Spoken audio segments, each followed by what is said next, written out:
So welcome, Wendy. Thank you for having me.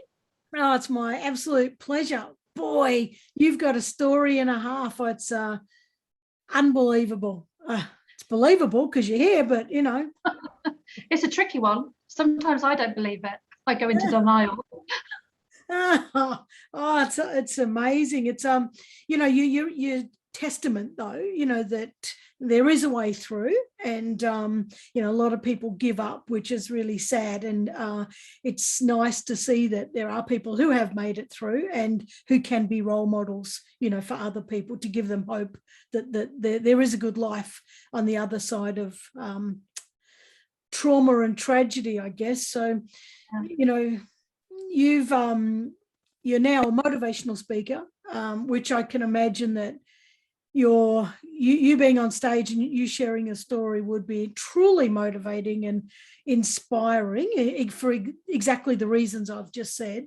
You're also the author of your book that's just about to be released. Yay, Be More Wolf. And you're also the creator of the trauma recovery method. So, you're really doing some amazing stuff now, but you've had to push through, some terrible circumstances to come through the other side. And this podcast, Get Off the Bench, it's often about people starting up projects and, people sort of starting up businesses and what have you. But I think you're getting off the bench is, all of that, but truly believing that deep down you're worth it, and I know that you're going to share a lot of that with us, and you're probably going to say that, and I know you're going to say that on many times you didn't believe you're worth it, but I always feel like people like you, there's something deeper, that keeps telling you, I am worth it, and I'm going to keep trying. So I said at the start, there's a trigger warning, and, we are going to get into some stuff that's pretty hard, but at the same time, I think it's inspiring, and your story gives people hope. So take us right back, like give us some context about your life, because like I said, it's unbelievable. And tell us about whatever you can tell us, whatever you want to share. Yeah. About your childhood. Yeah, okay. Firstly, I just want to acknowledge you and thank you for having me on the show, and also acknowledging my story as well. It means a lot when you hear people say, you've been through a lot. Yeah. It's nice to hear, because a lot of people often dismiss it, brush it under the carpet, don't want to talk about it. It gets hidden. So I just want to acknowledge and thank you for having me on your show. So I've experienced a lot of trauma, and what I would say about trauma and fear and anxiety is I think they have a tendency to breed. They love the comfort of one another, and if you don't realise what's going on, you can accidentally, unintentionally, not on purpose, create more trauma. So I was obviously born to two parents who were both alcoholics, and they had a tendency to leave me and my brother at home. So we were abandoned very early on. I used to look after my younger brother, which I have no memory of, but apparently that's the case. And I think I was cooking, from what I understand. My auntie says I was cooking some beans. I spilt the beans, burnt me or him, I'm not sure who. Social services, the police were called, and then we were removed and taken into care. So my brother was adopted, and I stayed in care because my father refused for me to be adopted. He refused for me to be let go for some reason. I'm not sure what the reasons are for that. So abandoned, very young, went into foster care, went into a children's home. The first children's home was an abusive situation. She used to lock us in cupboards, feed us Valium. So I was addicted to Valium from a very young age. Dirty, unkept, a very traumatic time. I don't actually remember much of it. I remember being locked in the cupboard. I don't remember being drugged up. I don't remember being dirty, but I do have that the long-term traumatic effect of being locked in that bloody cupboard. Oh, wow. Moved from that home into another home. So then I experienced childhood sexual abuse from other kids in the home, you know, experimenting on one another. Staff were also predatory. And I was there for quite some time. I was there up until I think I was 13, 14. I was then adopted. That adoption broke down. I was very sexually active, very young, so probably 12, 13. And that encompassed sleeping with much paedophiles, basically, much older guys, 30s, 40s, 50s, because I just wanted some love and some attention, and that was the only way I could, it's the only way I seemed to be able to get some form of attention, even if it was only short-lived, and I didn't really understand the consequence of it. So that foster place, that adoption broke down. But when I was in the children's home, I also had dozens and dozens and dozens of foster placements. So all the time, abandonment and rejection was getting reinforced over and over and over again. It was like layer on layer and layer and layer. It just never seemed to stop. Wow. Uh-oh. Incoming. There we go. I've also got a cat who has a kitten who has abandonment issues. It can be very whiny. So I apologize. That was a flying kitten. Yeah, so layer upon layer upon layer. This other thing happens within the care system as well, where, excuse me if I'm jumping around a bit, it's just the way my mind is processing it. Something else that happens in the care system as well, or did, is that we used to have these like monthly meetings or weekly meetings, and they would talk about your behavior and the experiences that you've been through. So this was another form of, I call it torture, because it's like I was the one getting all the blame. You know, it's about your behavior, you're doing this, you're doing that. It wasn't about, actually, it's a traumatized kid who needs help. It was more of a behavioral, they looked at it more as behavior rather than support, therapeutic input, caring. It was always my fault because I was naughty, because I was acting out. So that acted as it acted in a way to normalize. You okay? Yeah, I just sneezed. Sorry. That's all right. It acted in a way to normalize the trauma, and the trauma became normalized through those conversations of, you know, she's acting out, it's her fault, we don't know what to do with her. Oh, I know what, she can become adopted because that will give her the experience of having a family, which only lasted a couple of years, because no kid is gonna survive, because it's just too much, and the family's not going to cope because they've been left on their own and don't understand how damaged the child is that they've got. So I ran away, as you do, and put myself back into an assessment centre, so residential, the care system again in the UK. And this was crazy. Predatory staff, fights, it was real sort of like gang-like. You really had to like watch your back, be on your guard, because it was an assessment centre. They got all of the kids that were like, they didn't know what to do with in one location, one place, and no one could manage. No one could manage anybody. The staff couldn't manage one another. We couldn't manage ourselves. It was very intense. So from there, yeah, it was crazy. So from there, what happens is you reach 16, and then you go into what's known as supportive lodging. So they kick you out of care, then you go into supportive lodging so you can learn how to live independently at 16. You're having a laugh. Wow. That's unbelievable. Like, you know, kids should be kids. Kids should have a childhood that is supported and loved. And, you know, and I know that not all parents are perfect. And in fact, no parents are perfect, you know, but at least most parents understand that, you know, I've got to support this kid the best way I can. So how do you, I just want to ask you about your brother. Do you still see your brother, or have you connected ever with your brother? I connected once with my brother.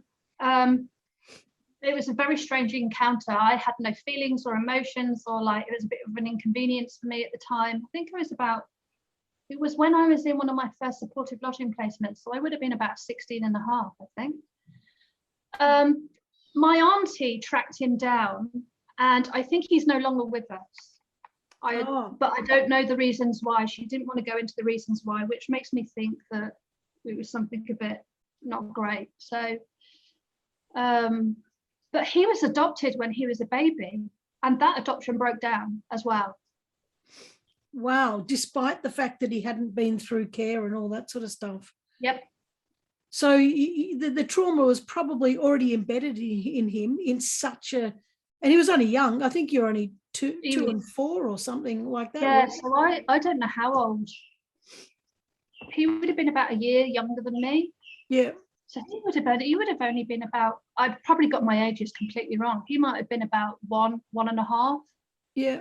Oh God. Wow. It's almost impossible to believe, but I know it happens, and it's just a tragedy that it happens. And, you know, all of that, for a start, I don't know how, I don't blame you for running away and for, you know, not being able to find a stable home and a stable situation. And, you know, it actually pains me listening to you say that, you know, they gathered you for meetings to put you into this behavior management situation, you know, and blamed you. And I just think, well, you know, there's so many troubled kids out there, and people want to blame the kids. And I just think we've got such a terrible system, you know, that's just not supporting kids. But you know, my heart goes out to, I think I'm at the end of the day, it's a great story. It's a good outcome because you've turned it around. But I just don't think that any child should have to, you know, feel that, especially the abandonment, you know, that betrayal. Like that's just that's the worst. The worst. I think the abandonment has been worse than the sexual abuse for me. Yeah. I think that's been a much worse, because it's less talked about. Whereas sexual abuse, paedophiles, you know, we hear it all the time. We hear how bad it is. We hear that it's wrong. But abandonment isn't really spoken about. That sense of, that fear of not fitting in, not being good enough, the fear of being rejected all the time. Yeah. Because that creates a behavior. Well, it created my behavior, so I wouldn't let anyone near me. And that wasn't about sexual abuse. That was about abandonment, rejection. Yeah. You can't get close to me. And anyone that did get close to me, my God, they were in trouble. But it translates to I'm not lovable. You know, that's and then you sort of build up this belief that that's the truth, even though it's not the truth, you know. And it's so going into your childhood, like, so you're 16 and then you went into that care place, you know, when you're 16, but then to learn to be, you know, live independently and all that kind of stuff, which I bet wasn't anything like real life, because exactly. Exactly. As you sort of, you know, left there and started to live an adult life, like, did you suddenly say, so which way did your path go? Did you suddenly say, yeah, I'm free, I can forget all that? Or did you move into adult life and say, with all of those challenges, you know, and just one disaster after another, going into adult life and moving through adult life? Do you know what? I did neither of those things. What I did is I reinstitutionalized myself a lot later on by training to be a youth and community worker, and then working within frontline social services. So I put myself back in the environment that I was used to, and I did it so unconsciously. I didn't think to myself, oh, I've had a really hard life. I just didn't. I was in such denial for such a long, up until my mid-40s, about anything that had happened, that my brain was just constantly trying to find answers to questions and putting myself in situations to try and find the answers to questions, but I didn't consciously have a clue what was going on. Wow. I had no clue. It's almost, it's like your inner being, your inner self, absolutely, like we call it your unconscious, whatever you want to call it. It's like it knows, doesn't it? And they say that you keep repeating lessons until you learn them. And it's kind of like, well, I keep putting you into that situation and till you get it. But you also faced, you've got dyslexia. So, you also, I know you went to university, or you eventually, and everybody, I mean, you did eventually get in, but everybody would kick you out and say, no, you can't, you're dyslexic, you can't spell, you can't. I mean, that's just another layer. It's particularly, there's so many educational supports available to help. And what a kick in the guts. What a terrible kick in the guts. But you did get through. I think I've learned so much resilience, and that's the one thing I want to share with people, is how they can build resilience and get back up again. I was so busy. I was knocked down so many times, whether that was my fault or the system's fault or whoever's fault it was. But I was knocked down on repeat so many times that I just had this ability to just get back up. Constantly get back up. I mean, it took its toll eventually, but just to get back up. All right, they said no, next. They said no, next. Okay, they say it's because of this. Oh, whatever, next. Just keep going until you've exhausted all of your, until you've exhausted everything. It's amazing, isn't it? Because if you think about Maslow's hierarchy of needs, most of us have moved beyond survival. Most of us have moved at least midway, if not more. Yeah. So it's almost like the higher up you get, the harsher, like the more personally we take rejection. So you're talking about, I just get up because you were probably operating completely in survival mode the whole time. And isn't it amazing how there's far more resilience in that mode when it's when the further up we go, the more we should have, or the better we should be at it. But that's amazing. It's like, so when you I don't know, I don't even know where to start. Like, this is just such a big story, but I just love that you made it through. When you said there that, I don't know if it was my fault or if it was just the thing, do you think that all of these, I guess, unfortunate sets of events and circumstances, do you think that, because we just touched on it there about your unconscious mind, do you think perhaps you've got a lot of kittens there, but there's two. They just keep going back and forth. Someone dumped them in the jungle, on the edge of the jungle the other day. Oh. And I took them in to foster them, but then I thought, sod it, I'm just going to keep them. Oh, if anyone watching the visual on YouTube, these cats keep flying past. Wendy's trying to keep wrangling them and put them behind them. It's a big distraction, but it's a beautiful distraction. But keep it real. I like to keep it real. I'm a keep it real person. Oh, that's keeping it real. That's fantastic. Yeah. Beautiful. I'd do the same actually if I was there. But do you reckon though that like the law of attraction, whatever we look for, we get, and all that sort of stuff. Do you think that when you're in that survival mode, when you're in that kind of carrying so much trauma, that it's almost like maybe that's what you're expecting to find, so that kind of unfolds in front of you? Or I think there's a little bit of that, but I think if I knew how to handle it better, like if I knew how to, I was fired from 3 jobs for dyslexia discrimination, and 3 jobs is quite a lot. That's like, there's a bit of a pattern going on here. Yeah. Didn't realise it at the time, but 3 is quite a lot, and it's a lot of stress, a lot of crap. I wonder if I'd been able to deal with conflict better. And yeah, if I'd just been able to deal with people or to deal with conflict better, if I hadn't have got myself into those situations.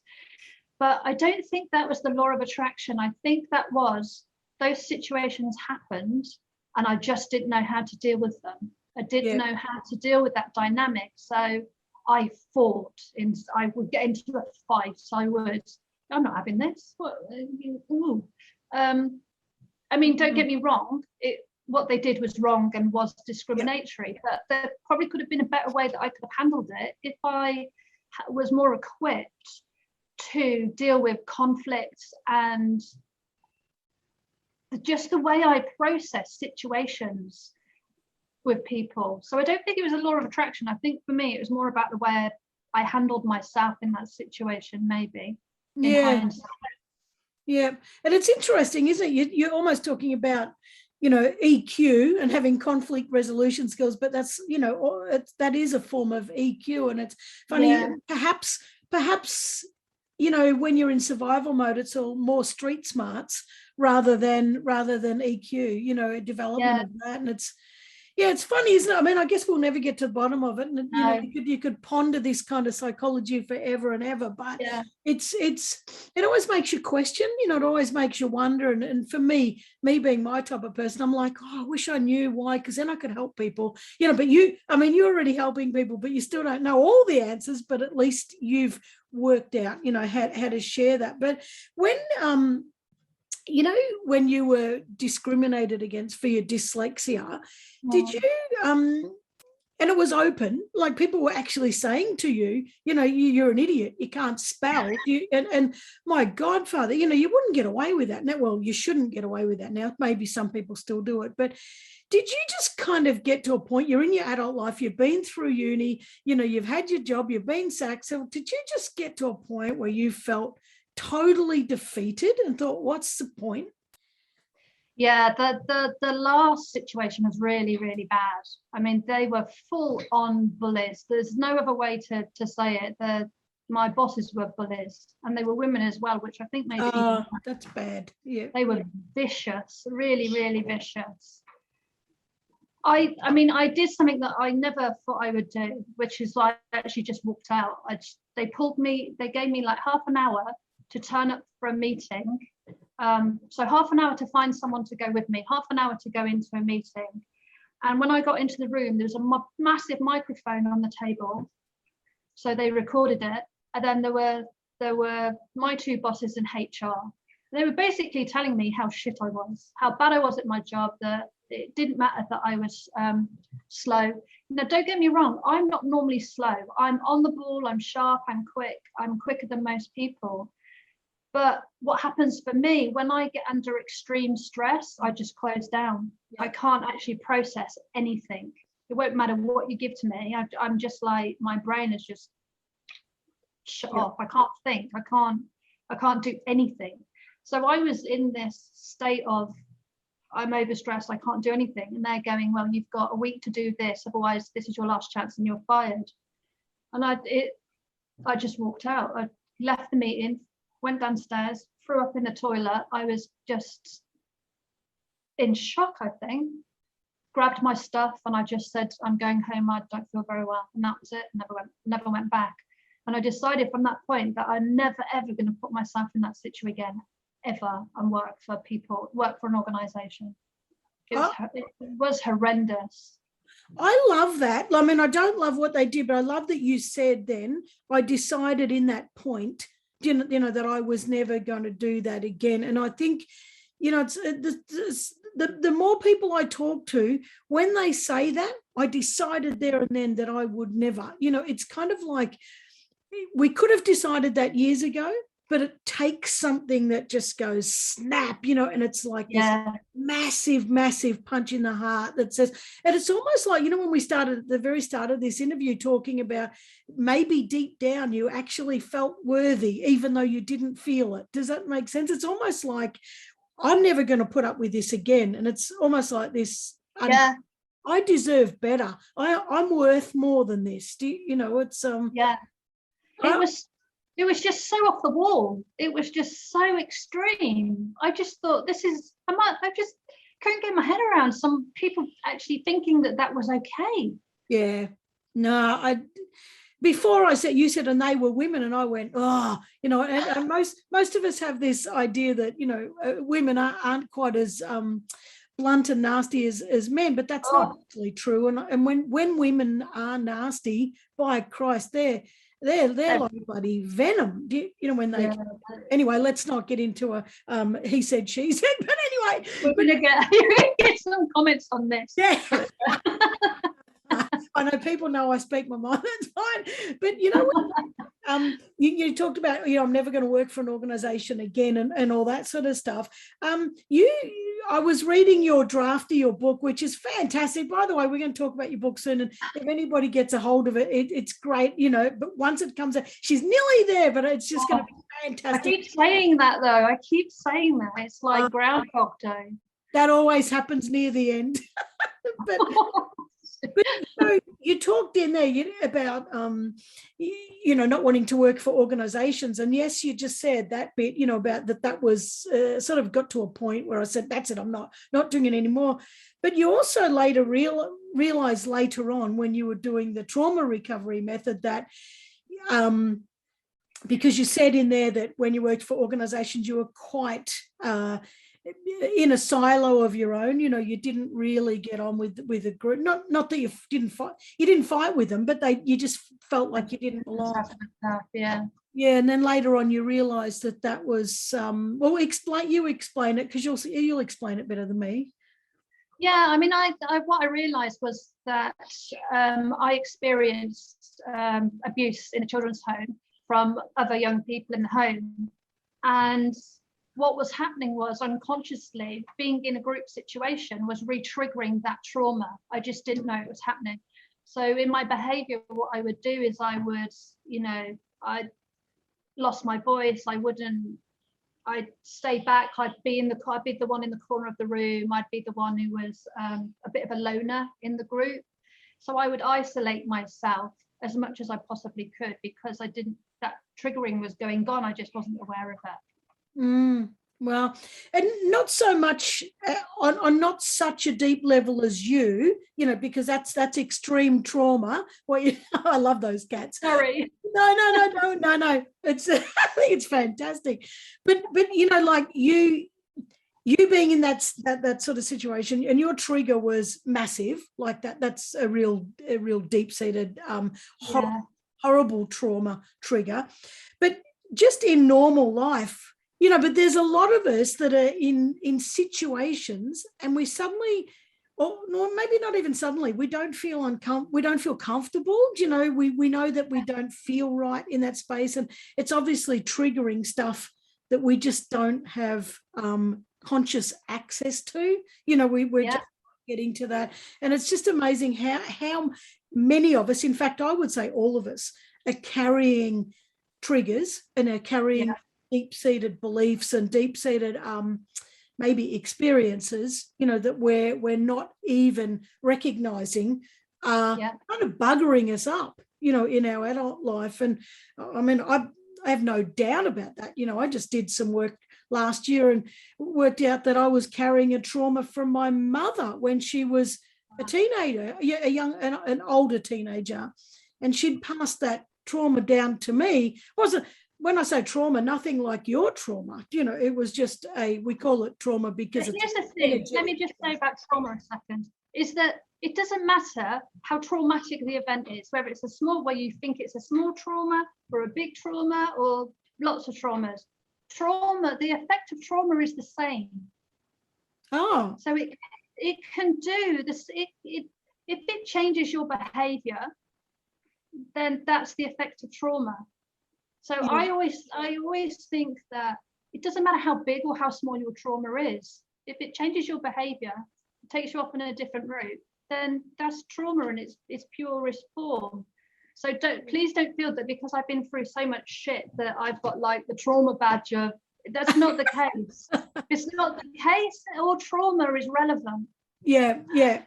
Yeah, well, it was making me believe that, you know, other people thought I wasn't bringing value to the table, you know, so it was making me underprice myself and stuff like that. Yep. So, you know, thank God I found it, you know, and it's but there's so many people out there that won't be finding these things, and you know, and your trauma recovery method helps to do that. But we'll get there soon. Anyway, so now you These cats must be driving you crazy. no, they're not driving me. I think there's Sure. yeah, they're fine. Anyone who's not watching the visual on YouTube, Wendy's got this amazing like cane basket hanging, one of those giant chairs that's swinging chairs, and it's got this beautiful sort of maroon, I don't know, beautiful crimson cushion with these two cats, a black and white one and a black one, and they are just like little kittens, and they are just like absolutely running amok in the background. But it's a lovely distraction. Please don't apologize. They're fantastic.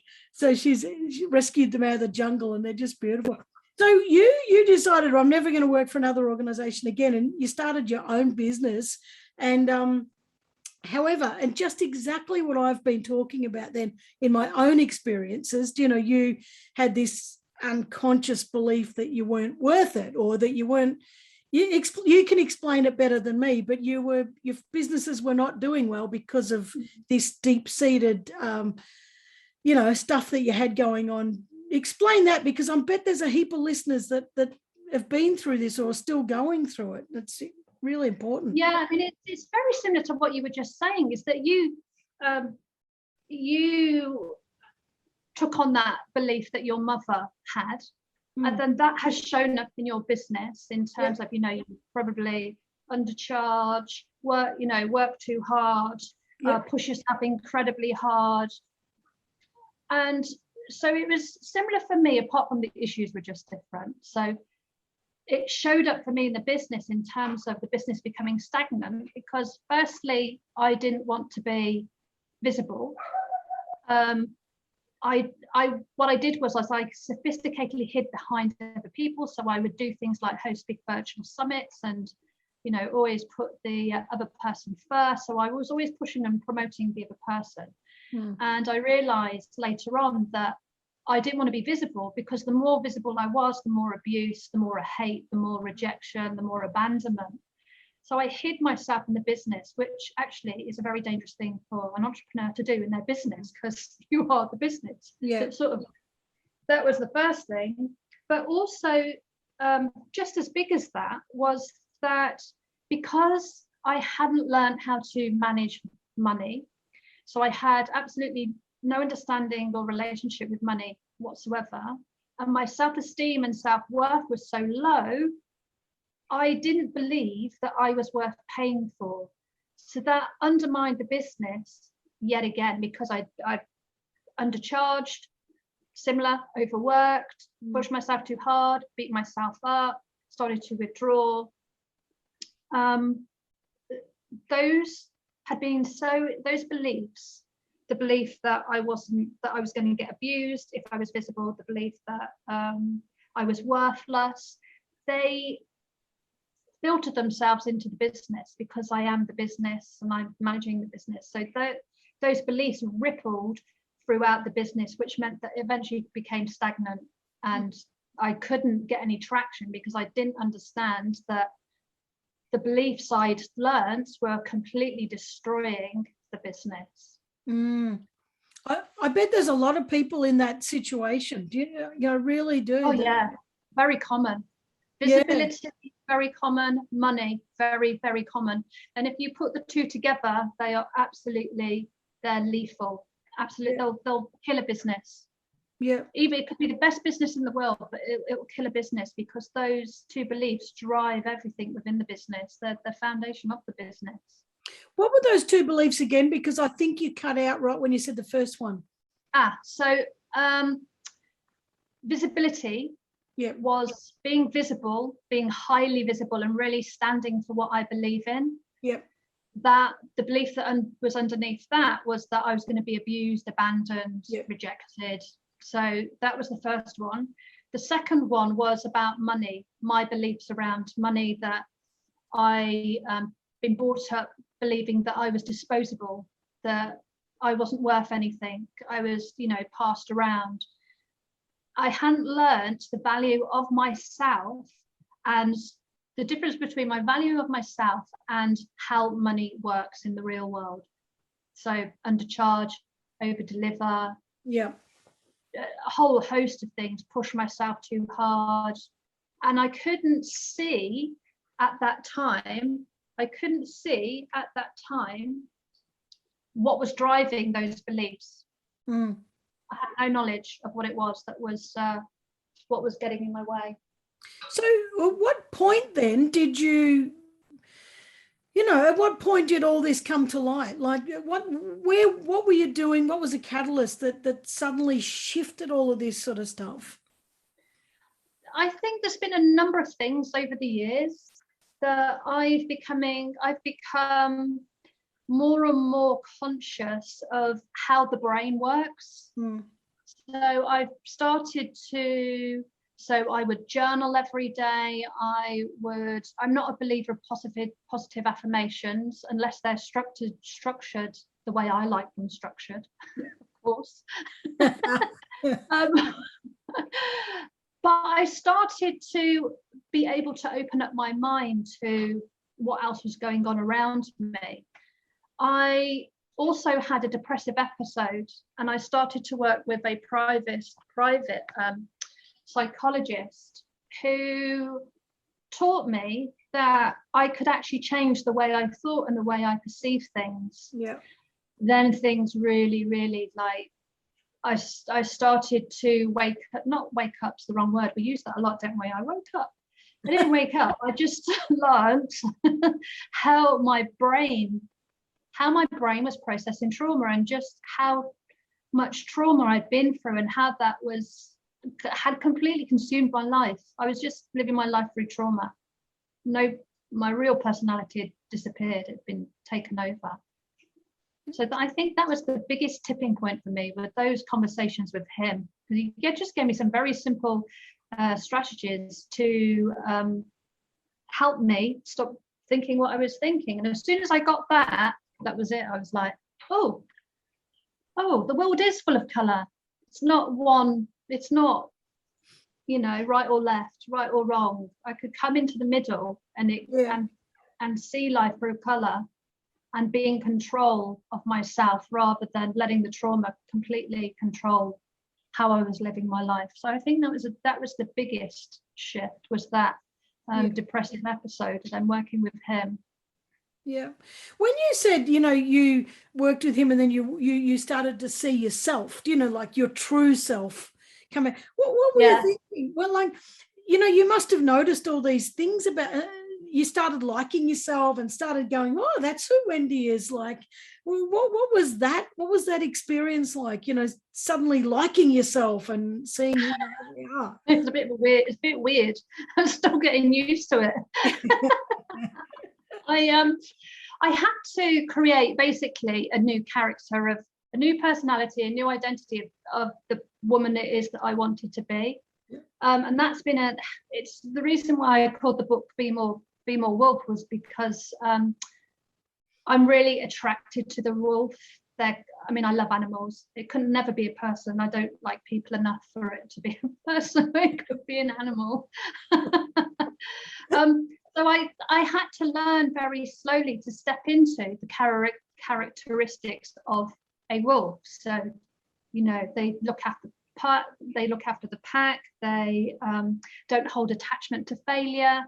All sorts of characteristics that I could embody and step into. I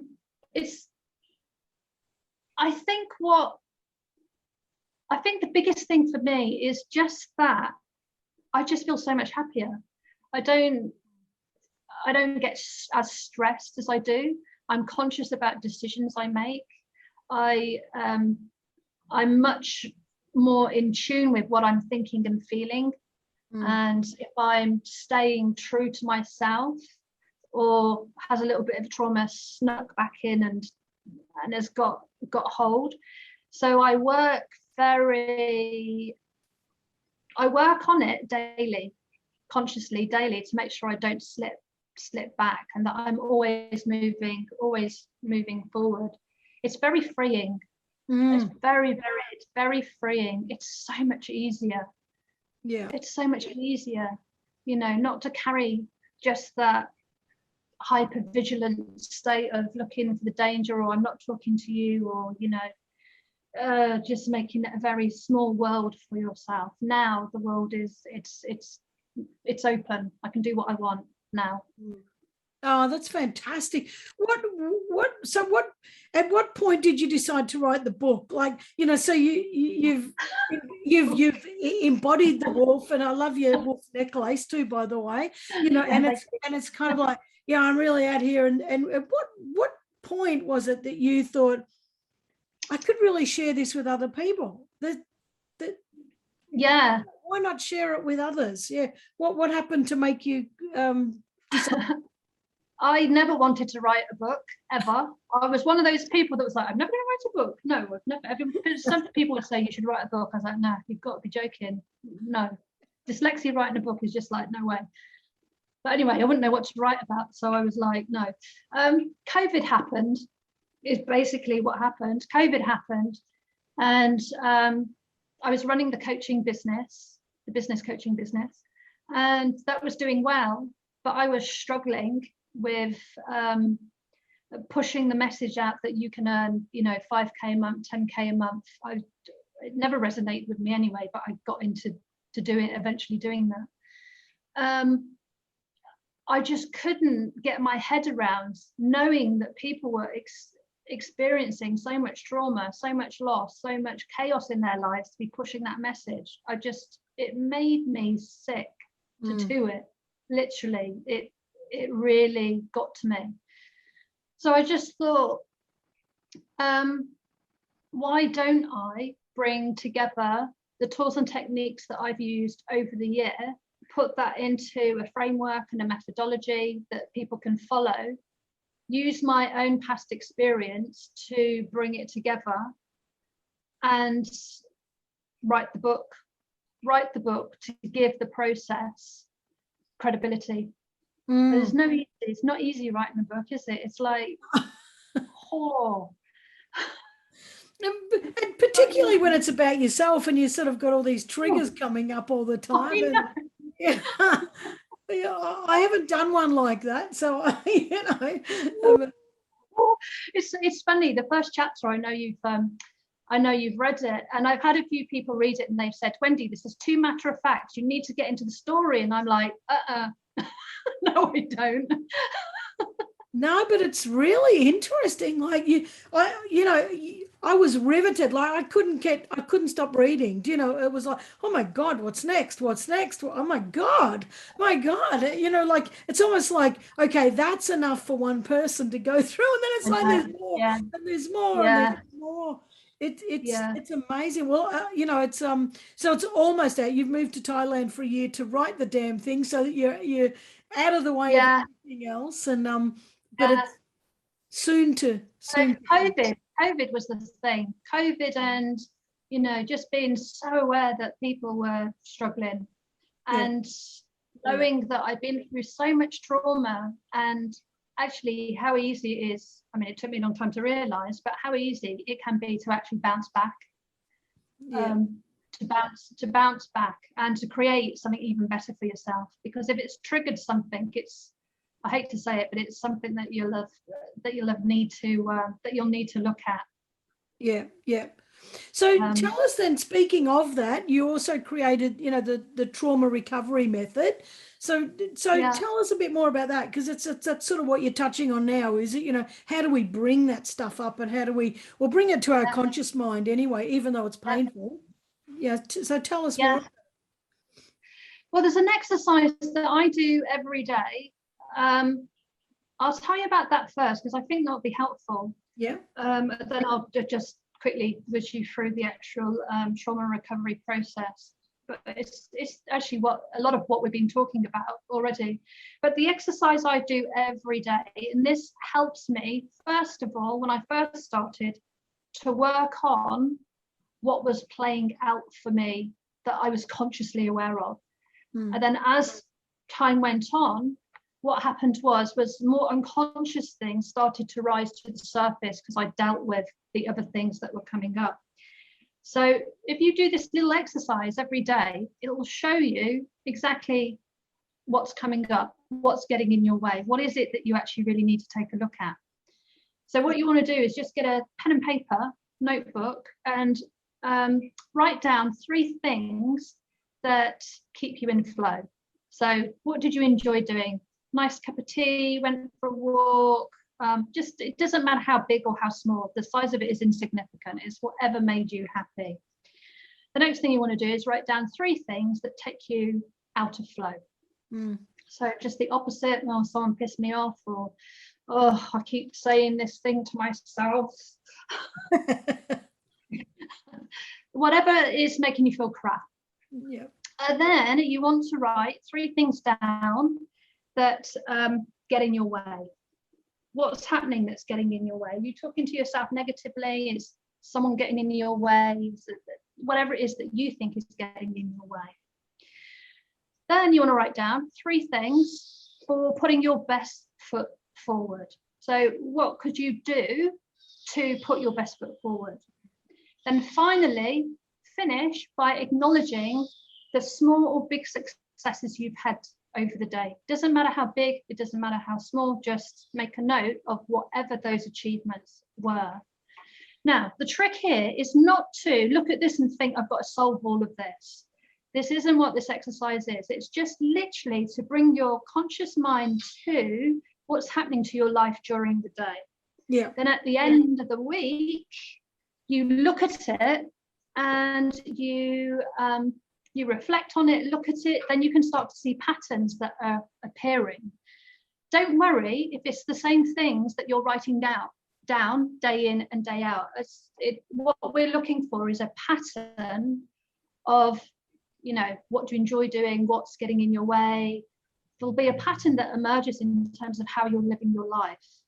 Then what we do is we pick out we take a look at what's taking you out of flow, and then you have a look at that at the end of the week, and you see there'll be a repeat. Probably there'll be one thing that just keeps turning up over and over again. That's the thing that you work on, not the thing that you think you should work on, but the thing that is showing up the most. That's what needs to be addressed first. Yeah. So people have a tendency just to pick one because it's easy, but that's not what you want to do. Yeah. Yeah. Wow. That doesn't sound that hard, actually. It's not. This is one tool in the trauma recovery method, but this is incredibly powerful. It's incredibly powerful because you will soon start to learn how happy you are with your life, or how unhappy you are with. I think I'm repeating myself. Yeah, happy or unhappy you are with your life, what needs to be focused in on. And you know, some people might struggle to write anything. It still tells a story. So you keep going, even if you think you can't write anything, it still tells the story. Some things will start coming up as long as you stick at it. So this is one tool in the process. But we start with firstly figuring out who it is that we want to, who are we now, and who is it that we want to step into. So we do what I did, which was create the person it is that we want to be.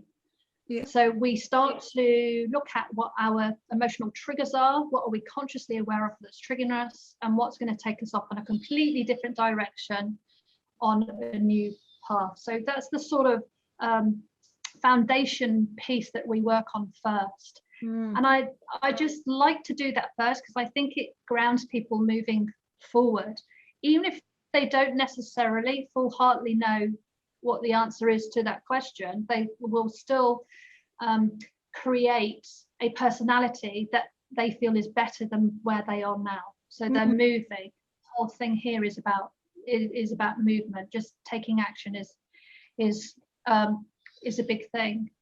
We then start to look at the patterns of behaviour, what's getting in their way, taking them out of flow. Once we've done that, we can start a self-coaching process. And I do that self-coaching process by taking people through a very specific journey that helps them not deep dive into the trauma. That's not what we're doing. What we're doing is we're looking at the symptoms of in your behavior rather than actually looking at the traumatic event. Yeah. We're stepping sideways almost. It's like, what's been the consequence of the trauma? Yeah. What's that brought up in your behavior? So I take people through a step-by-step process to help them connect the dots between the traumatic events and why they learned the behavior that they've learned. So then they can actually change it, correct it, dump it. A big part of what I do is about acknowledging and releasing that what happened was horrendous. Yeah. Once people can do that, they can then connect with it and then create something new for themselves. So it's a very simple, but there's a lot of complexity in the back end of it, but it's very easy for somebody to do and to navigate. Oh, I love it. It doesn't sound too confronting either. It's just sort of like, it's almost like letting your subconscious or your unconscious just sort of bring it all up when it's meant to come up. But also, I like the idea of the creating a new identity, because in actual fact, the truth is that people are probably only creating who they truly are inside anyway. They're just getting a glimpse of it, but it gives you a focus. It gives you somewhere to head to and something to focus on. And because there's got to be times when you're doing this when you feel, what's the point? I'm feeling lost. Who am I? But I guess if you've got that identity to work towards, you really, really keep your eye on that goal and that focus. And I love that. I think that's really good. And I love that you say it's simple, because sometimes you can get into these kind of things and they're just so damn complex and so damn hard, that you don't see it through. So it's... Trauma is one of those subjects that people have made so complicated. It's like, I was listening to something this morning and I was like, what are you going? I've got no idea what you're talking about. I've got no idea what you're actually talking about. He was talking about different parts of the brain doing different things. And I'm like, I'm sure it's great, but I actually got no clue what you're talking about. What does that mean for me? What do I do with that? How does that change my behavior? I mean, I've tried to make it as non-complicated as possible, and to so people can say ritual, so people can use it when they come to doing the self-coaching exercise, the inquisitive work about themselves, that they sit down, that they get a cup of tea, that it's contained. So it's a bit of a ritual that they can do, but they don't need anybody else to do it with. It's not complicated. They're only having a conversation with themselves. So it's only going to get as complicated as they are themselves, talking to themselves. Oh, I love it. There'll be a lot of people who say, and I don't think my listeners, but you know what I mean. There's a lot of people in the world that say, nah, you can't heal. These things are so deep down that, you can't heal. What do you think? Do you think it's easy to heal? I think that's fear. I just think that's denial. That's denial and fear. And there's obviously something. Yeah, you can heal. Absolutely. Because if we understand the way the brain is wired, we can absolutely heal. It's just a case of one of the most important things is about perception of your experience, the perception of what's happened of your experience, and seeing that as an adult and not as the child or whoever experienced that trauma. It's seeing it as my higher self, who I want to be, from a fresh perspective, rather than the person who's experienced the trauma. But I think trauma denial is just massive. I did it for 45 years, denied all of it, but help system denies it, police service denies it, hospital, mental health services, it's in England anyway. It's very hard to get services for mental health, And when you do, they're just sticking plasters or you're prescribed medication. So there's a lot of denial around what of people's experiences. People just don't want to know because it doesn't fit in with their agenda a lot of the time. Yeah, I agree. And I think there's a lot of fear that if we open up a can of worms, then, we're never going to get to the bottom of this can of worms. And, and I can't stand what you're saying about, we'll just drug people up. That just, I've got a real bee in the bonnet about that sort of stuff. And I'm not saying that some people don't need medication. That's not what I'm saying.